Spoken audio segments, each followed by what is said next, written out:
करोड़पति लड़का एक दिन अपने गरीब नौकरानी के झोपड़ी पहुंचा। फिर वहां जो हुआ, इंसानियत भी रो पड़ी। दोस्तों, यह सच्ची कहानी है सूरत शहर की, जहां सूरत के पॉश इलाके मालाबार हिल में एक बहुत बड़ा बंगला था।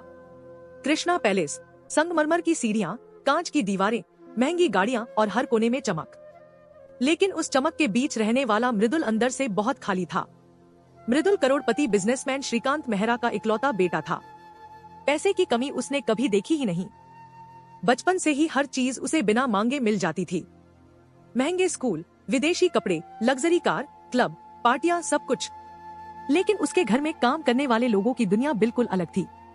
उन्हीं में एक थी कविता, करीब 22 साल की दुबली पतली लड़की, हमेशा साधारण कपड़ों में सिर झुकाकर काम करने वाली। वो रोज सुबह सबसे पहले आती, चुपचाप झाड़ू पोछा करती, बर्तन धोती, कपड़े साफ करती और बिना किसी से ज्यादा बात किए शाम से पहले चली जाती। घर के बाकी नौकर उससे मजाक करते, कभी डांटते, कभी काम टाल देते, लेकिन उसने कभी शिकायत नहीं की। एक दिन किचन में काम करते हुए बूढ़ी कुक शांति बाई बोली, अरे कविता, तू इतनी जल्दी क्यों भागती है रोज? थोड़ा आराम भी कर लिया कर। कविता बस हल्का सा मुस्कुराई। घर पर माँ अकेली होती है और छोटा भाई भी। बस इतना कहकर वह फिर काम में लग गई। मृदुल ने उसे कई बार देखा था, लेकिन कभी ध्यान नहीं दिया। उसके लिए घर के नौकर सिर्फ काम करने वाले लोग थे, इंसान नहीं। लेकिन एक चीज अलग थी, कविता कभी किसी चीज को हाथ भी नहीं लगाती थी जो उसकी नहीं हो। कई बार पैसे खुले पड़े रहते, कुछ कीमती सामान सामने होते, मगर उसकी नजर भी नहीं जाती। एक बार मृदुल की महंगी घड़ी सोफे के नीचे गिर गई थी। शाम को उसने ढूंढी तो नहीं मिली। उसे लगा किसी ने चुरा ली। तभी कविता धीरे से आई और बोली, साहब यह सोफे के नीचे थी। उसने घड़ी दोनों हाथों से आगे कर दी। मृदुल ने बिना धन्यवाद बोले घड़ी ले ली, बस हल्का सा सिर हिलाया। लेकिन जाते जाते पहली बार उसने सोचा, अजीब लड़की है। दिन बीतते गए। फिर अचानक एक दिन कविता काम पर नहीं आई। पहले दिन किसी ने ध्यान नहीं दिया, दूसरे दिन भी नहीं आई तो मैनेजर रमेश चिल्लाने लगा, आजकल के लोग भरोसे के लायक नहीं होते, पैसे मिलते हैं फिर भी काम छोड़ देते हैं। तीसरे दिन भी वह नहीं आई। अब घर में परेशानी होने लगी, काम बढ़ गया, सब चिड़चिड़े हो गए। रमेश बोला, साहब ऐसी लड़की को वापस मत रखना। बिना बताए गायब हो गई। मृदुल उस समय मोबाइल देख रहा था, लेकिन पता नहीं क्यों उसने सिर उठाकर पूछा, कहाँ रहती है वह? रमेश थोड़ा हैरान हुआ, धारावी का पूरा पता नहीं मालूम। मृदुल ने कुछ नहीं कहा, लेकिन उसका मन अजीब सा हो गया। उसे याद आया वो लड़की कभी छुट्टी नहीं लेती थी, कभी बहाना नहीं बनाती थी। फिर अचानक गायब क्यों हो गई? उस रात पार्टी में भी उसका मन नहीं लगा। दोस्तों की बातें, तेज संगीत, हंसी, सब शोर जैसा लग रहा था। घर लौटकर वह बालकनी में खड़ा शहर की लाइट्स देख रहा था। नीचे सड़क पर कुछ मजदूर रात में भी काम कर रहे थे। तभी अचानक उसके दिमाग में मृदुल का चेहरा आया, थका हुआ लेकिन शांत। अगली सुबह उसने अचानक कहा, मैं बाहर जा रहा हूँ। ड्राइवर ने पूछा, कहाँ साहब? मृदुल कुछ सेकंड चुप रहा, फिर बोला, धारावी। ड्राइवर ने रियर व्यू मिरर में उसे देखा। उसे यकीन नहीं हुआ कि करोड़पति घर का बेटा खुद धारावी जा रहा है। जैसे जैसे कार उस इलाके की तरफ बढ़ी, सड़कों की चौड़ाई कम होती गई, चमक गायब होती गई और बदबू, भीड़ और टूटे घर दिखने लगे। मृदुल पहली बार इस दुनिया में आया था। कार अंदर नहीं जा सकती थी, इसलिए उसे पैदल जाना पड़ा। चारों तरफ संकरी गलियां, गंदा पानी, टीन की छतें, नंगे पांव बच्चे, बीमार बूढ़े, यह सब उसके लिए किसी दूसरी दुनिया जैसा था। उसने कई लोगों से पूछा, यहाँ कविता रहती है, काम करती है बड़े घर में? एक बूढ़ी औरत ने उसे ऊपर से नीचे तक देखा, फिर उंगली से एक तंग गली की तरफ इशारा किया। आखिरी में जो टूटी झोपड़ी है वहीं मृदुल धीरे धीरे उस तरफ बढ़ा। हर कदम के साथ उसका दिल तेज धड़क रहा था, जैसे वह किसी अनजाने डर की तरफ जा रहा हो। गली के आखिर में सचमुच एक बेहद जर्जर झोपड़ी थी। टीन की छत आधी टूटी हुई, दरवाजा कपड़े का, बाहर मिट्टी में पड़ा एक पुराना बर्तन, अंदर से खांसी की आवाज आ रही थी, बहुत कमजोर, दर्द भरी। मृदुल कुछ पल वहीं खड़ा रहा। उसे समझ नहीं आ रहा था कि दरवाजा हटाए या वापस लौट जाए। लेकिन अगले ही पल अंदर से एक धीमी सी आवाज आई, पानी, कोई पानी दे दो। उसका दिल जैसे कस गया।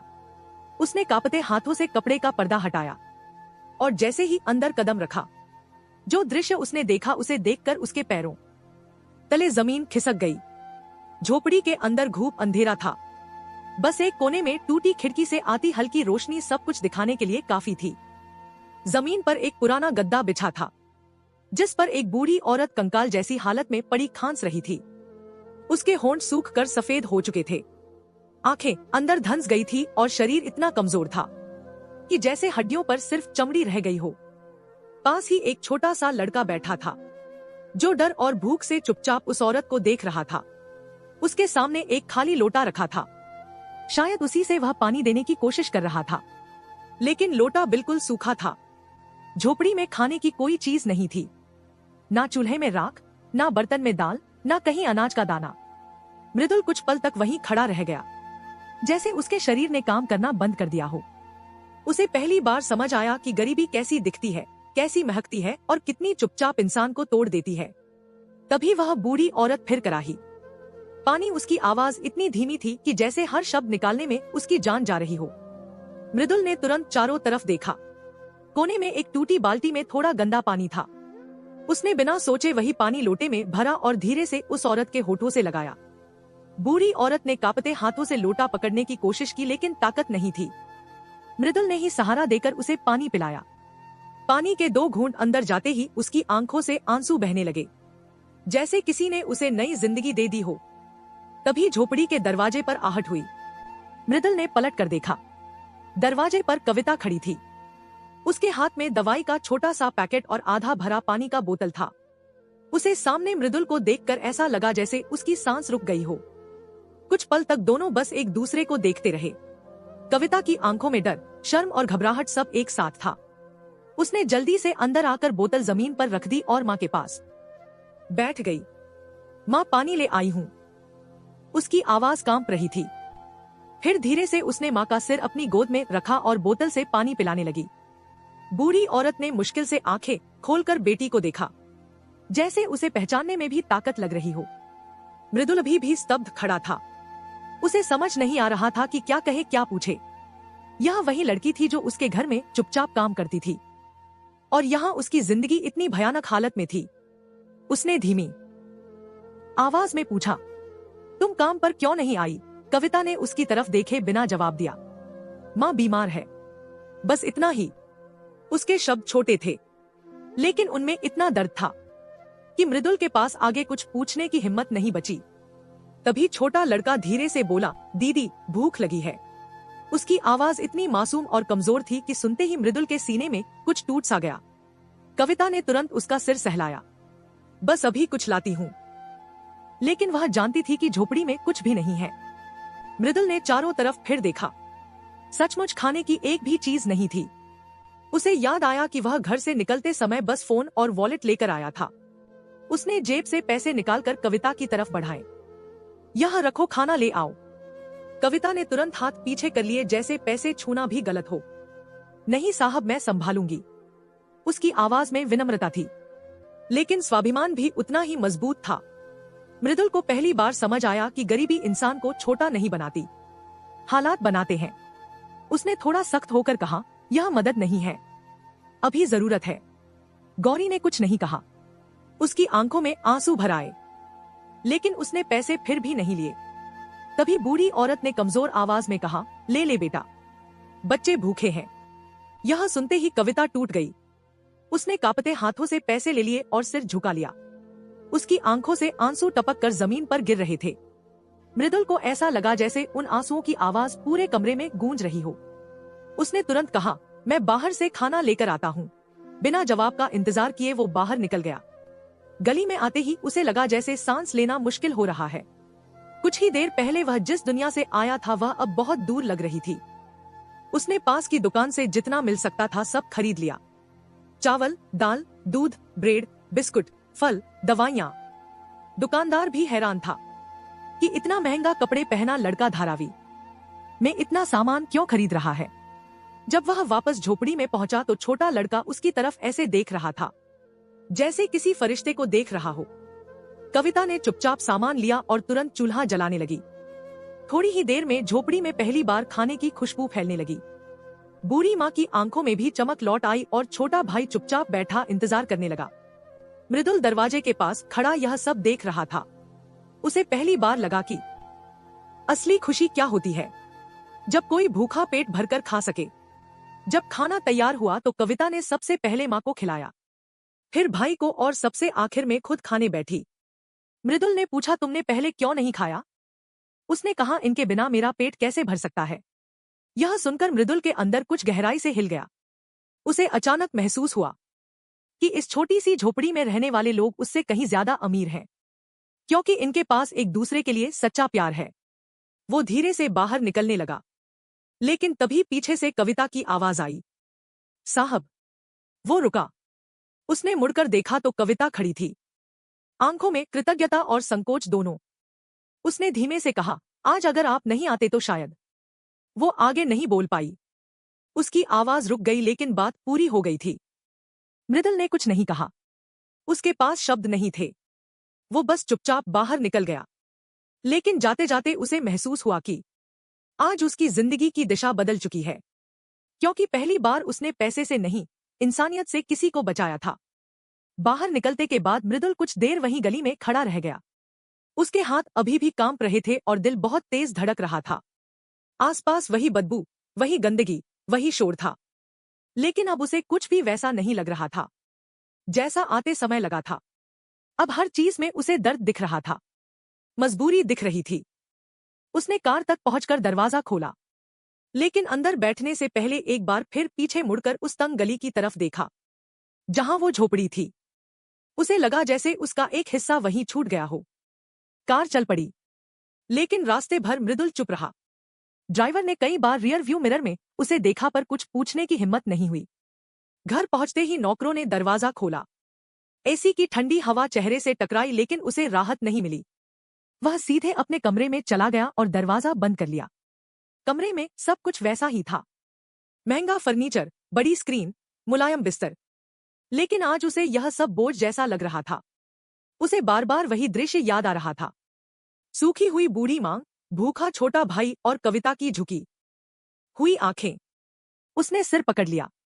पहली बार उसे अपने पैसे बेकार लग रहे थे। शाम तक वह कमरे से बाहर नहीं निकला।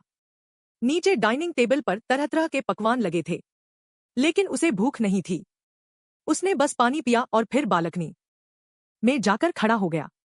दूर शहर की चमकती रोशनियां दिख रही थी, लेकिन आज उसे लग रहा था कि उस चमक के पीछे कितना अंधेरा छिपा है। अचानक उसे याद आया कि कविता की मां की हालत बहुत खराब थी। अगर इलाज नहीं हुआ तो यह सोचते ही उसका दिल बैठ गया। उसने तुरंत फोन उठाया और अपने फैमिली डॉक्टर को कॉल किया। डॉक्टर, आपको अभी मेरे साथ चलना होगा, उसने बिना भूमि के कहा। डॉक्टर ने हैरानी से पूछा, कहाँ? मृदुल ने बस इतना कहा, किसी की जान बचानी है। कुछ ही देर में कार फिर उसी दिशा में दौड़ रही थी। डॉक्टर को अभी भी समझ नहीं आ रहा था कि क्या हो रहा है। जब कार धारावी के पास रुकी तो डॉक्टर चौंक गया। यहां मृदुल ने सिर हिलाया और जल्दी से उतरकर आगे बढ़ गया। इस बार उसके कदम पहले से तेज थे, जैसे उसे डर हो कि कहीं देर ना हो जाए। झोपड़ी के पास पहुंचते ही उसे अंदर से हल्की सिसकियों की आवाज सुनाई दी। उसका दिल जोर से धड़का। उसने बिना रुके पर्दा हटाया और अंदर चला गया। अंदर वही दृश्य था, लेकिन और भी भारी। कविता मां के पास बैठी रो रही थी और छोटा भाई चुपचाप कोने में बैठा था। बूढ़ी मां की सांसें बहुत तेज चल रही थी, जैसे हर सांस आखिरी हो सकती हो। मृदुल ने तुरंत डॉक्टर को अंदर बुलाया। डॉक्टर ने बिना समय गंवाए उनकी नब्ज देखी, आंखें चेक की, फिर बैग से इंजेक्शन निकाला। कुछ ही मिनटों में झोपड़ी में हलचल बढ़ गई। कविता घबराई हुई सब देख रही थी, लेकिन साथ ही उम्मीद भी। इंजेक्शन लगाने के बाद डॉक्टर ने धीरे से कहा, हालत बहुत कमजोर है, लेकिन अभी संभल सकती है। यह सुनते ही कविता फूट कर रो पड़ी। उसने मां का हाथ पकड़ लिया और बार बार भगवान का नाम लेने लगी। छोटा भाई भी उसके पास आकर चिपक गया। मृदुल कोने में खड़ा यह सब देख रहा था। उसे लगा जैसे वह किसी अपने के लिए चिंतित हो।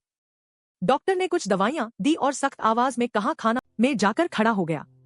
दूर शहर की चमकती रोशनियां दिख रही थी, लेकिन आज उसे लग रहा था कि उस चमक के पीछे कितना अंधेरा छिपा है।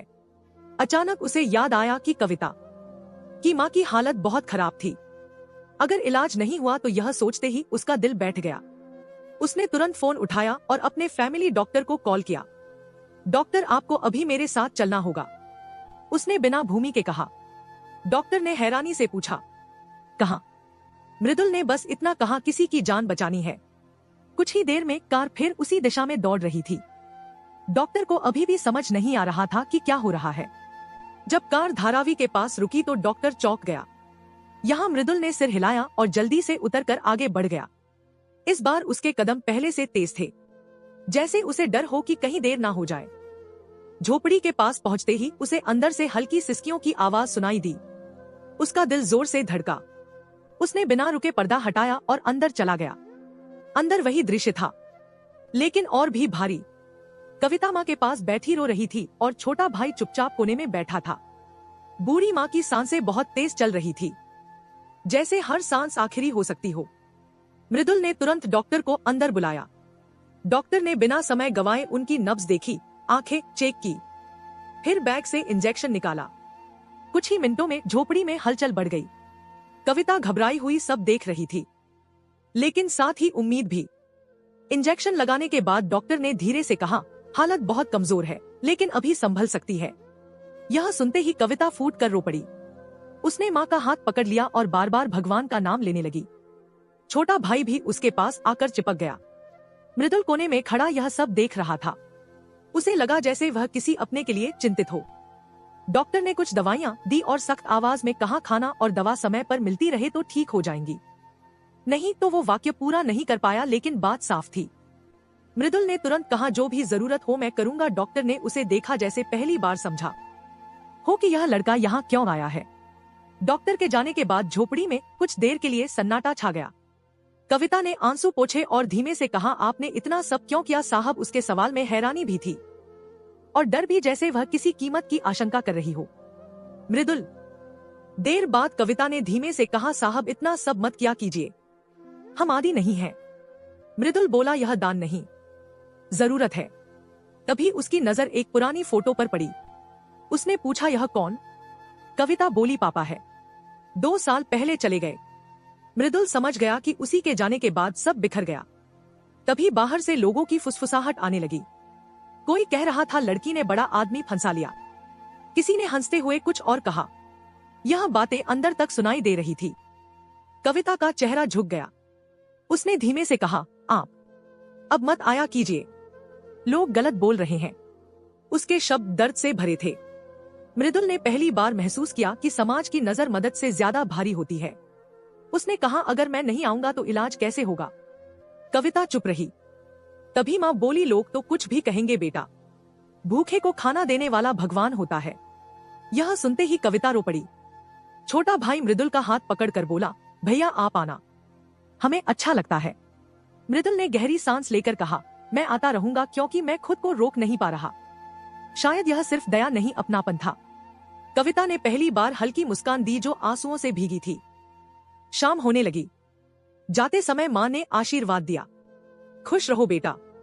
मृदुल ठिठक गया, क्योंकि पहली बार किसी ने उसे दिल से दुआ दी थी। वह बाहर निकला तो गली में खड़े लोग चुप हो गए। इस बार उसे किसी की परवाह नहीं थी। कार में बैठते ही उसे महसूस हुआ कि वह बदल चुका है। अब वह वही लापरवाह अमीर लड़का नहीं रहा। उसे नहीं पता था कि आगे क्या होगा, लेकिन इतना समझ गया था कि अब वह इस परिवार से खुद को अलग नहीं कर पाएगा। खैर दोस्तों, दिन बीतते गए और मृदुल का वहां आना उस झोपड़ी की जिंदगी का हिस्सा बन गया। अब वह सिर्फ सामान नहीं, अपना समय लेकर आता था। कभी दवा देता, कभी खाना बनवाता, कभी छोटे भाई को पढ़ाता, तो कभी बूढ़ी माँ के पास बैठकर बातें करता। धीरे धीरे माँ की हालत सुधरने लगी और झोपड़ी में पहली बार उम्मीद दिखने लगी। लेकिन मृदुल के घर में बदलाव साफ नजर आने लगा। उसके पिता ने पूछ लिया, कहाँ जाते हो रोज? मृदुल ने शांत होकर कहा, एक परिवार की मदद करने। पिता हंस पड़े, दुनिया के सारे गरीबों की जिम्मेदारी ले ली क्या? यह सुनकर मृदुल चुप हो गया, पर अंदर कुछ टूट गया। एक शाम जब वह झोपड़ी पहुंचा तो माहौल भारी था। कविता चुप, भाई चुप और माँ की आंखों में आंसू। उसने पूछा, क्या हुआ? कविता बोली, मकान मालिक झोपड़ी खाली करने को कह रहा है, पैसे नहीं दिए तो निकाल देगा। अगले ही दिन मृदुल ने पैसे देकर कागज बनवा दिया कि उन्हें कोई नहीं निकाल सकता। जब वह खबर लेकर आया तो भाई खुशी से उछल पड़ा। माँ रोने लगी और कविता बस उसे देखती रह गई। लेकिन उसी रात अस्पताल से फोन आया। मरीज की हालत बिगड़ गई है, जल्दी आइए। मृदुल दौड़ा। वहां कविता फर्श पर बैठी रो रही थी। भाई उससे चिपका था और मां आईसीयू में थी। डॉक्टर ने कहा, शरीर बहुत कमजोर है। थोड़ी देर बाद सब खत्म हो गया। कविता की चीख सुनकर पूरा अस्पताल गूंज उठा। भाई डर कर रोने लगा। मृदुल ने पहली बार किसी को इतना टूटते देखा। कविता उससे लिपट कर रो पड़ी। अब हमारा कोई नहीं है। अंतिम संस्कार के बाद झोपड़ी और भी सुनी हो गई। भाई चुप रहने लगा। कविता की आंखों में आंसू भी सूख गए। एक दिन भाई ने धीमे से पूछा, भैया आप हमें छोड़कर तो नहीं जाओगे ना? मृदुल ने उसे गले लगा लिया। कभी नहीं। उसी पल उसे महसूस हुआ कि यह सिर्फ मदद नहीं, रिश्ता बन चुका है। उसने कहा, अगर चाहो तो तुम दोनों मेरे घर चल सकते हो। वहां पढ़ाई भी होगी और कोई परेशान नहीं करेगा। कविता ने भाई की तरफ देखा। उसकी उम्मीद भरी आंखें देखी और चुपचाप सिर हिला दिया। कुछ महीनों बाद वही कृष्णा पैलेस बदल चुका था। भाई स्कूल जाने लगा। कविता घर संभालने लगी और मृदुल सच में खुश रहने लगा। एक दिन बालकनी से नीचे खेलते बच्चे को देखकर वह मुस्कुराया। उसे समझ आ गया कि असली अमीरी पैसे में नहीं, अपने लोगों में होती है। तभी पीछे से कविता ने चाय दी। उनकी आंखें मिली। बिना झिझक, बिना दूरी, सिर्फ अपनापन। वही चमकती रात थी, वही ऊंची इमारतें। लेकिन अब मृदुल के दिल में अंधेरा नहीं था, क्योंकि एक गरीब नौकरानी की झोपड़ी ने उसे वह सिखा दिया था जो करोड़ों रुपए नहीं सिखा पाएगी। इंसानियत ही सबसे बड़ी दौलत होती है। इस कहानी से हमें सीख मिलती है कि इंसान की पहचान उसके पैसे या स्टेटस से नहीं, बल्कि उसके दिल से होती है। अमीरी गरीबी से नहीं, बल्कि दूसरों के दर्द को समझने की क्षमता से इंसान बड़ा बनता है। सच्ची मदद सिर्फ पैसा देना नहीं, बल्कि मुश्किल समय में किसी के साथ खड़ा होना है। जब हम किसी और की जिंदगी संवारते हैं, तभी हमारी अपनी जिंदगी भी बदलती है।